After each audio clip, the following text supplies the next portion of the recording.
Hey, what's up everyone? So you guys might know that there's a lot of stereotypes for Asians out there. You know, things like we're all own takeaways, we're good at maths, we make your shoes for 50p an hour, you know, like standard stereotypical Asian stuff. Now, one specific stereotype that some of you might not know about is that there's this concept that Asians are really good at fixing electronics. Now bear with me. You know, there's even that meme about it. If your phone gets wet, try putting it in dry rice. And then at night, the rice will attract Asians to come and fix your electronics for you. Now, stereotypes aside, how I am as a person is that I like to do things by myself. So for example, you know, I like going to IKEA because I get to build the furniture myself. Or if something is broken, I like to try and fix it myself. Now you see where this is going. So like most people, I have dropped my iPhone in a toilet at least once in my life. The last time I did this, I had an iPhone 3GS. Luckily, I hadn't peed in the toilet when I dropped it in, although I was shitting myself at the fact that my phone wasn't working afterward. So I obviously looked up on the internet, and one of the suggestions was to put it in some rice and then leave it on the windowsill. And that is what I did. I left it overnight, didn't touch it, but then I woke up in the morning and it still wasn't working. And you know, as someone who's grown up in a world where no internet means you're basically living in the dark ages, I really needed my phone. So this is where the do-it-yourself aspect of my personality comes in. I looked on the internet to see if there were any other ways to get your phone to work after dropping it down the toilet, and one of the ways, they said, to take your phone apart and then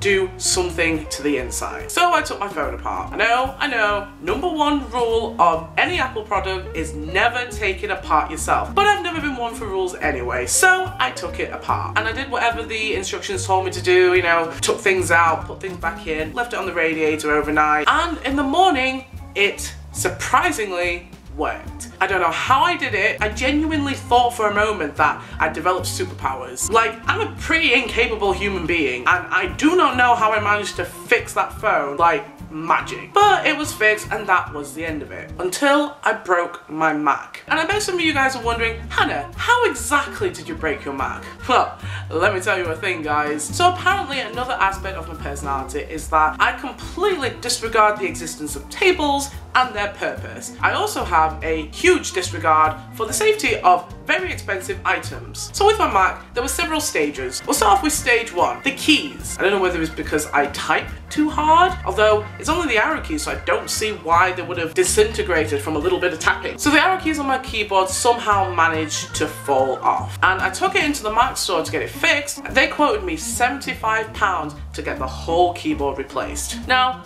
I'm poor as fuck. There was no way I had £75 just lying about waiting to be spent on fixing two fucking keys. So they were like, oh, would you like to pay for it now? I was like, no, and left the Apple shop. Instead, I had my own little kind of DIY way of fixing it. I basically took some sellotape and just stuck the keys down. I wasn't gonna spend that much money on getting it fucking fixed. It's ridiculous how overpriced this shit is. So that was fine for a while. It made the keys a little bit hard to press, but I didn't use it that much anyway, so win-win situation. Phase 2, however, was a little bit more serious. So going back to the whole, I seem to not realise that there are these things called tables where you put things on and provides a safe, stable surface that means your object won't fall off or get stood on. But me being me, I decided that the safest place to leave my Mac was the floor. And not just anywhere on the floor, I left it specifically in somewhere where people regularly walk across. But logic in my brain goes, oh yeah, that'll be totally fine. Of course, it got stood on. And not just by anyone, my mum stood on it. My poor, little, old,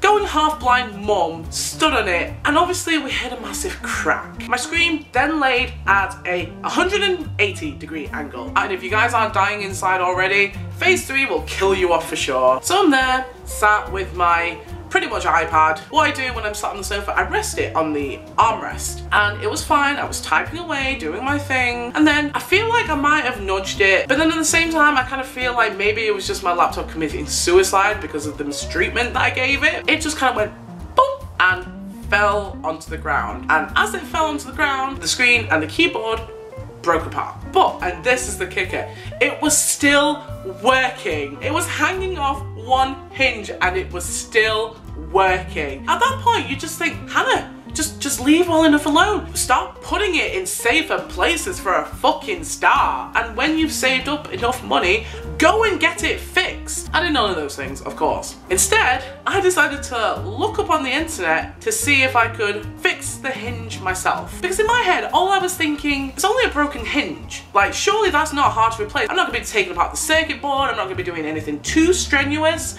I think it'll be okay. It was not okay. So I remember it was around Christmas time, I think it was Christmas Eve actually, and my laptop was laying on the floor in 3 different pieces. I was following the instructions, there was some disconnecting of wires and maybe a removal of a circuit board. I'm not entirely sure, but I took apart my Mac and I fiddled around with its insides, and when I put it back together,